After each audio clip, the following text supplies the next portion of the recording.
This podcast is supported by MIDI Health. Are you in midlife, feeling dismissed, unheard, or just plain tired of the old healthcare system? You're not alone. For too long, women's serious midlife health issues have been trivialized, ignored, and met with a just deal with it attitude. Many of us have been made to feel ashamed or forgotten. In fact, even today, 75% of women seeking care for menopause and perimenopause issues are left entirely untreated. But here's the powerful truth. It's time for a change. It's time for MIDI. MIDI is not just a healthcare provider. It's a women's telehealth clinic founded and supported by world-class leaders in women's health. What sets MIDI apart?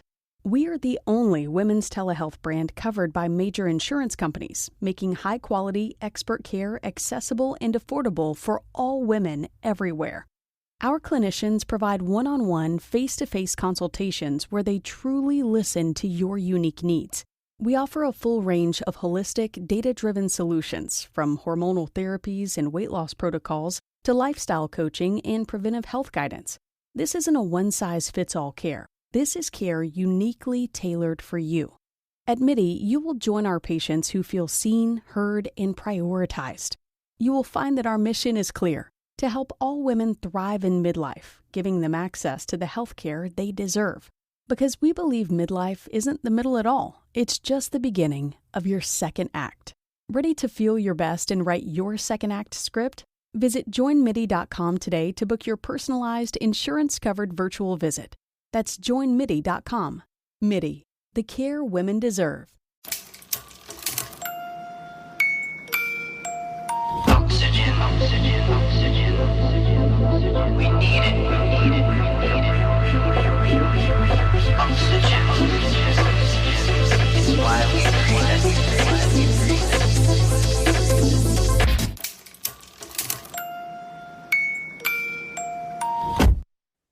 Hey everyone, welcome back to another episode of Small Biz Stories. And every week, as you know, it's table stakes, right? All of the guests that we bring on, they've done incredible things. And today's guest, no exception, right? So you guys have gotten used to the level of talent that comes on this show.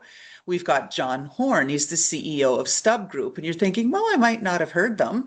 Then I'll be asking, what rock? They are in the top 1% of Google's partners providing services. They are a premier partner. They have generated, wait for the statistics, yeah, this is going to blow your mind, more than 3 million leads for 15,000 clients, generating 400 million in revenues. It's just like, anyway, now that I've stolen all his thunder, John, welcome to the show. Hey, thank you so much for having me on. I think the thing I didn't say is how you are the expert in pay-per-click. That is your domain. One of those things, it's hard to claim expertise because the space changes so often. So, which is a good thing. You kind of rest on your laurels, so to speak. And so, those who are expert out there, it's all about learning, okay, what is changing day to day? What's the new thing? Because, if you're an expert 5 years ago, even a year ago, it's like, well, things pass you by. So it's a constant learning endeavor. Absolutely. And I like to ask my guests up front, what are you, John Horn, really good at? Not what your business does. We've got a really good sense for that. You're awesome at that, right? That whole paid advertising, swim lane, got it in spades. What are you, John, really good at? I would say Google Ads is what's closest and dearest to my heart because that's how I kind of got started in digital marketing, digital advertising, and still certainly do a lot of it, understand a lot of what's going on today as we manage it for many different clients. And yeah, so Google Ads, one of the things that I love about Google Ads is that you can quickly go out there and get in front of people and get a quick understanding of whether or not your campaigns might work, might not work. Now, what I mean by that is you're not necessarily going to have an amazing campaign day one that's generating the amount of profit you want to generate. But unlike other channels where there's certainly a place for it, things like SEO and other places, it takes time to even know, am I going to show up or not? Whereas with Google Ads, it's like, hey, right away, am I showing up? Am I not? Get immediate feedback. Are people clicking my ads? Are they converting? And so I like that really fast feedback loop and then being able to iterate upon that. I could play a little bit with that and say, oh, so you're the instant gratification, right, business provider. But I get it. You need to understand and adapt quickly as an entrepreneur. It is all about the pivot. Read the data, what's going on, make the adjustments. And with Google Ads, as you said, you've got to play quickly because those ads can really start to add up. And if you're not involved in the middle of the campaign and making necessary changes, you're going to spend a lot of money on a bad campaign. It's so easy to spend a lot of money on a bad campaign, like you said. I often say Google makes it very easy to spend money, but it is very difficult to make money back from that money you are spending. And so a lot of businesses, a lot of advertisers, they'll get into using Google Ads. They've got friends who are using it, or they just read, hey, you should be using Google Ads. And so they just say, great, we're going to create a campaign, we're going to create an account, start running some ads, and they just kind of follow Google's DIY, step-by-step process for running ads. And then they wake up a week later, a month later, and they're like, oh, we spent a bunch of money and we didn't get anything from it. And so Google Ads must not work. And at the end of the day, it's often not that Google Ads is a bad platform in and of itself, but that they just didn't approach it the right way. And then again, super easy to spend money, super hard to make money back from what you're spending. And I'm glad that you've been able to say that and feel comfortable saying that you are, like I said, a Google Premier partner, because it's not about, oh, let's bash the system, let's bash the platform, let's bash the user. It's not any of that. It's that these systems have become inherently complex and you need to have that expertise guiding you. I mean, what are your thoughts in and around that? Is that something along with your clients are saying? Absolutely. When you go to run Google Ads campaigns, Google tries to guide you through the process. In their platform, anybody can go and they can run campaigns. It's not like you have a gated place where only an agency can access it. But it's very complex. Like you said, there are so many decisions. Like, what type of campaign makes sense? How do I structure it? Should I write my ads? What keywords should I target? The questions go on, and then get more and more nuanced into really specific. Like, this little checkbox over here, it looks very benign, but if you do or don't click it, it's going to have a major impact on how your campaign performs. And there's no way that the average business owner can know all those things because this isn't their job. They're trying to run their business. And so that's where, working with someone like StubGroup or other agencies can come in and say, hey, we've done it all. We've seen it all. We know what makes sense for your business. And you can just save so much wasted ad spend and so much wasted time by cutting to the chase and setting campaigns up from day one that are more likely to, actually turn into profit for you. One of the things we like to do on this show is upfront early offer our listeners a tip. Within our audience space, we've got a lot of folks who are entrepreneurs and or small business owners, and I know the lines are blurred. Everybody's got their own sort of definition, but that said, what's the tip of the day here that you can share with our audience? Yeah, let's get super specific. So let's say you are running Google Ads campaigns or you're planning to run Google Ads campaigns. You need to be very cognizant of something called the search terms report in your account. And so the way Google works is you can type in keywords, which is basically telling Google, I want to target things like these. Let's say you're a plumber, target plumber near me. But then Google goes and they have a lot of flexibility for what actual searches they match to your ads. And so if you aren't looking at that actual search terms report, you may think you're getting exactly the types of searches that you want to trigger your ads.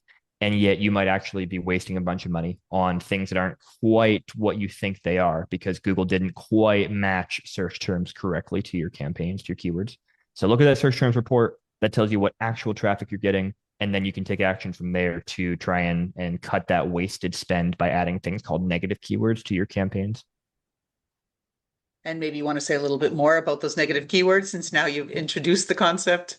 Yeah, absolutely. So here's a great example. We had a client back in the day came to us. They're a local tree service. And so they're targeting keywords like, tree service, cut down a tree, things like that. But we went into their search terms report and Google was matching things like Dollar Tree to their keywords because tree, but Dollar Tree, not the type of traffic they're trying to go after. And so what you do is you just take that phrase, for example, you say Dollar Tree, you add that as a negative keyword. And what that does is you're telling Google, don't show my ad if someone searches for Dollar Tree. And now if your ad can't serve, that means you don't pay any money because no one can click on your ad. And so you save all that money that they were wasting in that case on just totally irrelevant traffic. Oh, wow. Again, it's so complicated. That's the thing, just knowing all of that and thinking, oh, did I look in the search terms report? Another thing that I've been hearing a lot from small business owners is that the bar has gotten very high with Google to get these returns. Now, it could be, again, because of a combination of the complexity of setting up the Google ads, could be, and also another factor that the person's not setting it up properly, could be that people are buying ad blockers and all these kinds of things so that they're increasingly, limiting their exposure to potential ads, and it's getting harder to see eyeballs. I guess really the net. All that said, I'm hearing that if you're not spending at least 4 grand a month on a Google ads and a campaign for 6 months, forget about it. You're not going to see a return. What are you seeing? I would say everybody has a little bit of a different benchmark when it comes to or threshold for specific numbers. I very much agree with the concept there of you need to be investing enough money to see what's working and what's not working. If you go and you're like, hey, I got $1 a day to spend, well, you're not going to see any real results from that. And let's just say you do happen into a great lead on day 5. Awesome. But there's no way to really repeat that because you don't have enough data to know what about the campaigns worked to drive that one great lead. And so some people say 4,000. I generally say more in the $2,000 per month range. But really, whatever the number is, it's based upon how expensive the traffic is and therefore how many clicks you can get. So, for example, let's pick one of the most expensive verticals out there, personal injury attorneys. You might spend $300 for one click in that space because it's incredibly competitive. And in that case, if you're spending $4,000 a month, that's not many clicks. That doesn't really give you much opportunity. Whereas if you're in a space where it's, $1 a click, 50 cents a click, you can get way more clicks from that $2,000, which then enables you to, again, have enough of a sample size to say, hey, these keywords are working, these aren't, next month, let's double down more on this, let's cut spend here. And then that again goes to, like you said, where you do have to allow time to collect that data and make those decisions because it doesn't matter how good you are, how good an agency you have at your side when you start campaigns.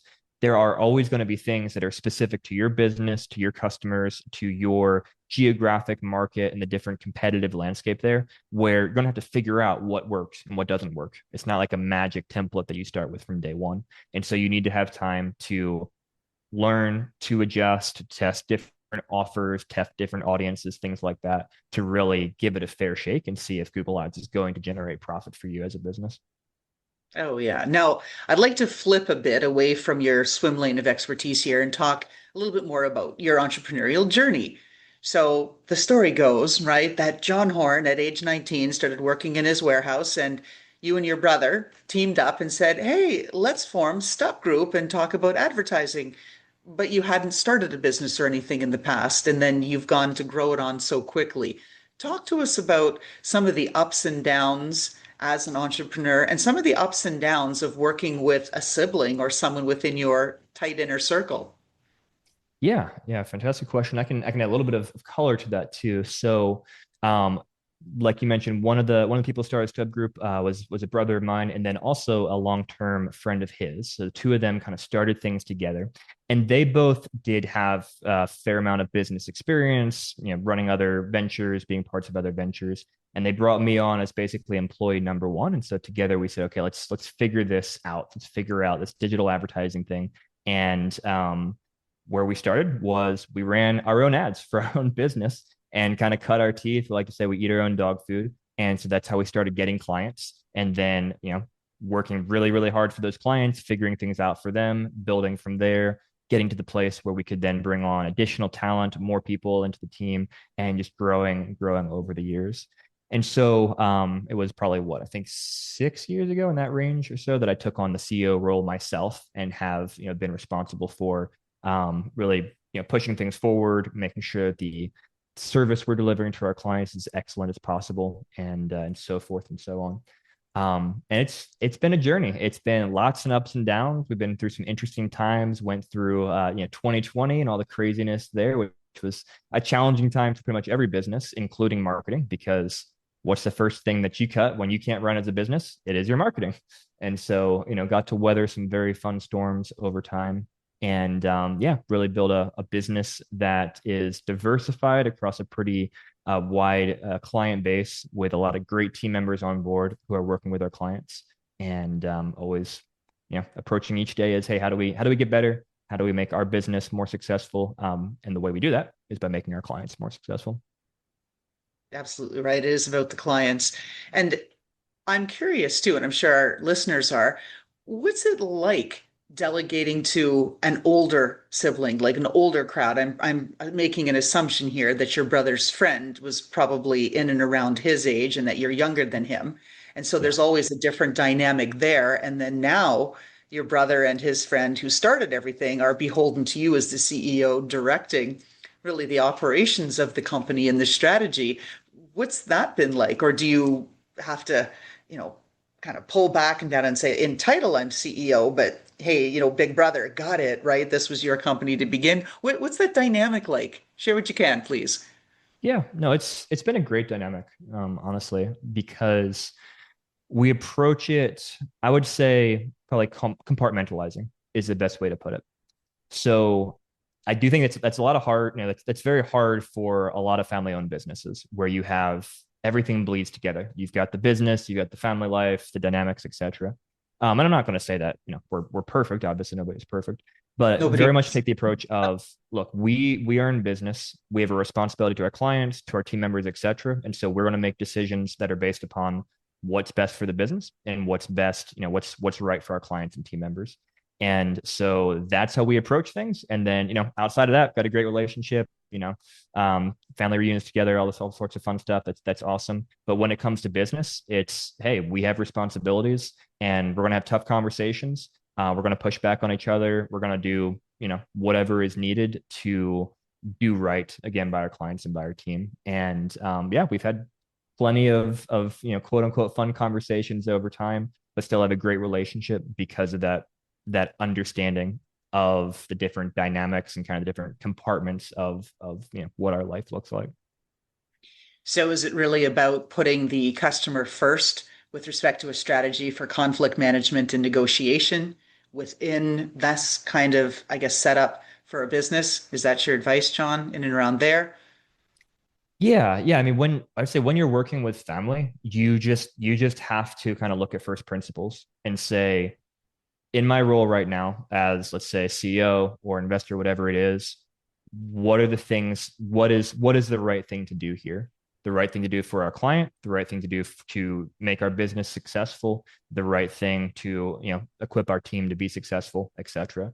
And so, I know if I don't operate, as I need to as a CEO, I can get fired. And you know what? If I'm not doing the job I need to be doing, that's okay. And that's not something that I would hold, personally against someone, because I have responsibilities that I have to do, and I have to drive value for the company and so forth.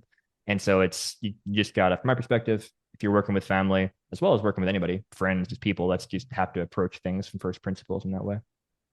But that's a lot of maturity that I'm hearing coming through that. It's like approaching things on self-principle, being able to compartmentalize. So many people that I've seen, especially in this era of a lot of chaos, uncertainty, that folks are very easily triggered emotionally. They haven't taken that time to raise the level of self-awareness and just pull back and emotionally self-regulate and focus on the goal, which is, hey, customer service. We didn't earn being in the 1%, top 1% of Google's premier partners supporting other businesses by not caring about customers. And so I just want to hear your thoughts on some of that. Yeah, well, I think, some people, when they look at business, kind of look at teams and whatnot, there's this idea is certainly not new to me. There's, some people talk about, hey, we're a family, and some people talk about, hey, we're a team. And I very much ascribe more to that team side of things, which is, hey, when you are a family, you kind of forgive and forget everything. You're together for forever. There's certain approaches you take where, hey, Billy over there, he's not doing a great job, but he's family. We're family. We're going to stick together. And the approach I take is, no, hey, other businesses are paying us hard-earned money to do a really good job for them. And if Billy is not doing a good job for them, then it's my duty to say, Billy, you're not, either to help Billy figure out how to do a better job, or say Billy, and my brother's not name is Billy. Not talking about Right. my brother at all here, but just using Billy as an example here. Sure. Billy, you need to move on because you're not the right fit for us to be able to do our job for our client. And so I try to have that approach with our team where I love the people that we work with. I love to create a culture where people can stay with us for forever. I want our team to be with us forever. But it's also a very performance oriented culture where you have to be driving value for the business. You have to be doing a good job for your clients, or I can't justify continuing to work with you because that's not right by our clients. And that's not fair to the other team members or to the other people I could give that spot to who do care and who do want to be successful. And so, again, my brother and his partner and I, we all approach things in that way and approach our team building in that way. And it's you know it can be harder sometimes. Sometimes it's easier to say it's easier in the short term to say, well, I'm not going to have this difficult conversation with this person. We're family, is going to figure it out. But that's never easier in the long term. You've got to have those difficult conversations. You've got to let people go when you need to let people go. And in the long run, that's the best for all parties. Okay, so I'm going to flip around again. And so when we get into all of the changes and things, so there's a lot going on. You see, even with the Googles and Gmail, so now they've just changed all of their business structure pricing because they want to. And again, I know you don't represent Google in that sense, so I'm going to be careful about that. You'll see where my question's going. So lots of changes with respect to, oh, we've added AI to the platform now. So of course, there's a higher cost. Vendors have been flagged as vendors, so they're typically going to the either the spam or the promotions box, things like this. And so I can see how a lot of small business owners have become a bit disenchanted trying to figure out, well, what do I do next? Is there a better option? I mean, we all know there really isn't. But if they're being, it's making them more hesitant to do ads. What can they do in the interim to kind of build up some of that confidence and what they need so they can be prepared to launch a campaign using the power of Google Ads? Tell us about those interim steps if they're feeling hesitant for whatever reasons. Yeah, there's a lot of directions we could take this. The first direction I'll take it is put yourself in the shoes of people of your customers, your ideal customer, and think through how are they finding information online? How are they finding the service that you want to sell to them? And then think through, okay, what are the different ways that I can do to try and be there? So, for example, again, Google is the first place that a lot of people go to search for services, but Google Ads also is not the only way to show up there. You have, your Google Business Profile, which if you're a local business, that's incredibly important. That's the thing that pops up if you're looking for, a plumber or a restaurant or things like that locally, and that's free. And so you can make sure you're claiming your profile, you're building it out with as much information as possible, you're collecting reviews from people. So those are things that you can just do at no additional outlay of expense that can help people find you. Reviews also super, super important. People want to know who they're working with. And so the more reviews that you can collect and encourage people to give you across different platforms, the more you're going to be building up that digital footprint and building up. So when someone searches for either a service that's relevant to you or they've come across you and they're saying, hey, XYZ reviews, like what is the name, what's the credibility of this particular company? That's again another, free way of making sure that you're getting that business. And then the last thing I would say is we're in a very interesting time right now with, At like you least. mentioned, as Google's adding AI, you've got ChatGPT, Perplexity, Claude, all these different large language models, which are beginning to take search impression share. People are beginning to start their searches for information and for services in these places. And so right now, there's a lot of research and testing being put into how do these LLMs pick who they talk about? And how can we make sure, just like we might do SEO for ranking on Google, how can we make sure that someone searches for best plumber in my area on ChatGPT, that they're going to find your business? And so I would encourage all business owners to be really familiarizing themselves with the different AI tools that people are starting to use to search for solutions. And then also to be creating content on their websites so that these different tools, not just Google, but everything else, is going to be able to find that content, and you're going to increase the likelihood that you're going to show up as a solution when people are using these various tools to search for you. And just, I want to tailgate on that comment that you made about how these Gen AI tools are starting to cut into the dominance really that Google's had for 20 plus years as the search engine, right? I mean, it buried Yahoo. We got to look at that. I remember back in the day when I was in Silicon Valley, Yahoo had just started to rise to prominence, and there were the, I don't know, red cheetah spots or whatever it was, wallpaper, and the big red lava lamps. And I mean, like that was where it was at. And then Google, what's this Google thing, right? And then you look now, of course. But I just saw an interview I was watching on TV on Bloomberg with Emily Chan, and she was interviewing the CEO of Google, Sundar Pichai, and said, "Oh, okay, what do you think about this dominance being cut into?" And he had a really sophisticated answer, as you'd expect, that there's all different ways to cut and to use the data. And as you've just said, we all need to be prepared to be findable in every way that we can. Can you say a little bit more about what that means and what kinds of things we should be doing on our website to boost our findability? Yeah, so really think about your website as a small business as this is your place to say everything you want to and can say about who you are and the service you provide to people. And so a lot of small businesses, they either don't have a website or they spend very, very little time on their website. They may be talking to clients all day long, answering the phone or whatever, and they haven't been to their website in weeks. And so sometimes it's as simple as man, your website doesn't even work properly. Like there's broken links, there's all sorts of things.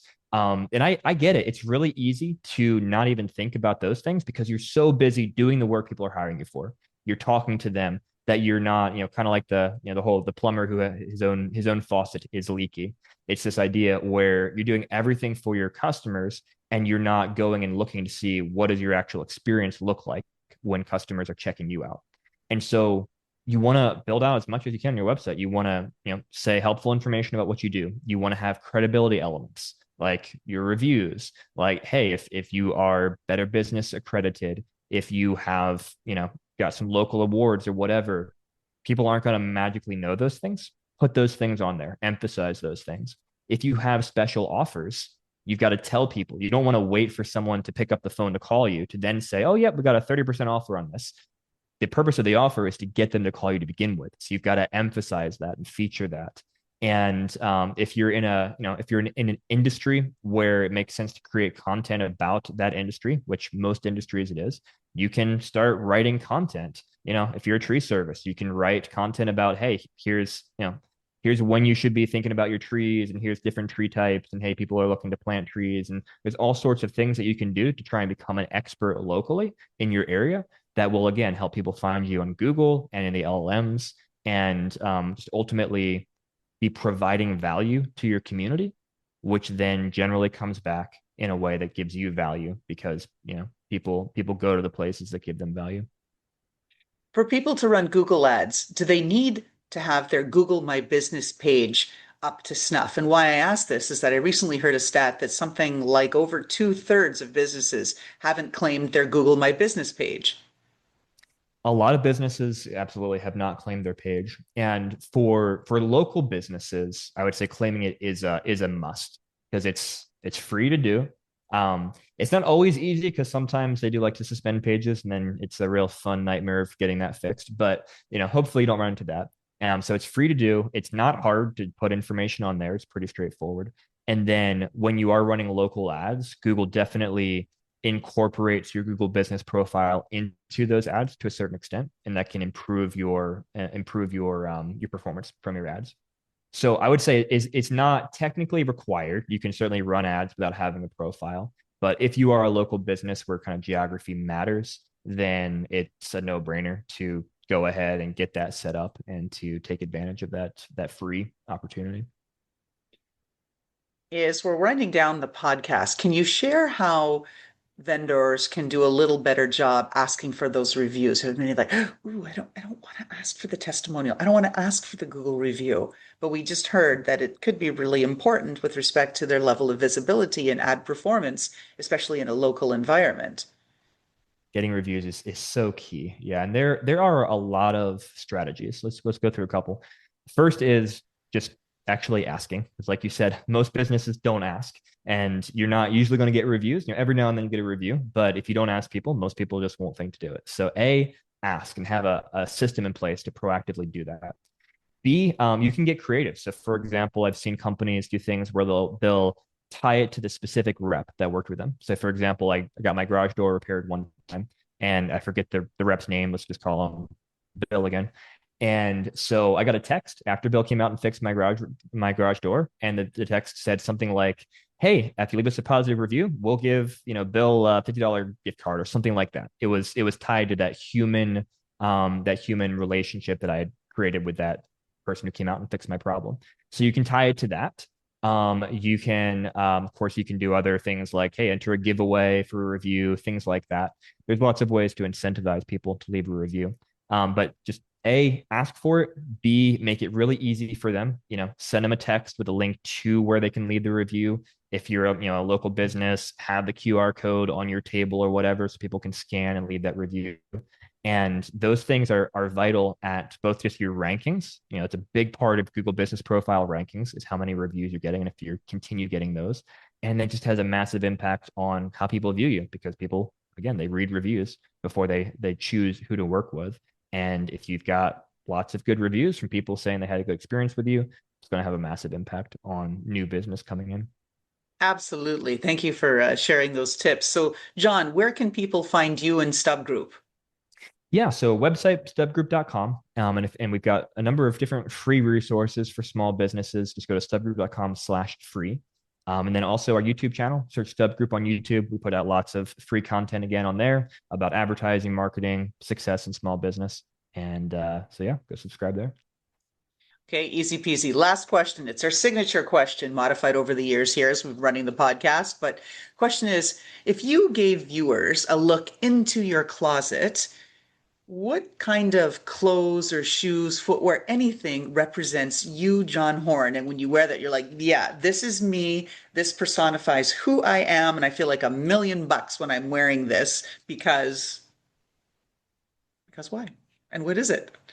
I'll take that a slightly different direction. That if you looked at my Sure. closet right now on the floor, you would see a bunch of replica swords, similar to the one I have behind me. And I'm a history buff. I love history, and I just kind of collected a bunch of swords over time. And yeah, every now and then, back in the day, I used to do a little reenacting here and there. And as my kids get older, I look forward to going out in the backyard and having some sword play with them.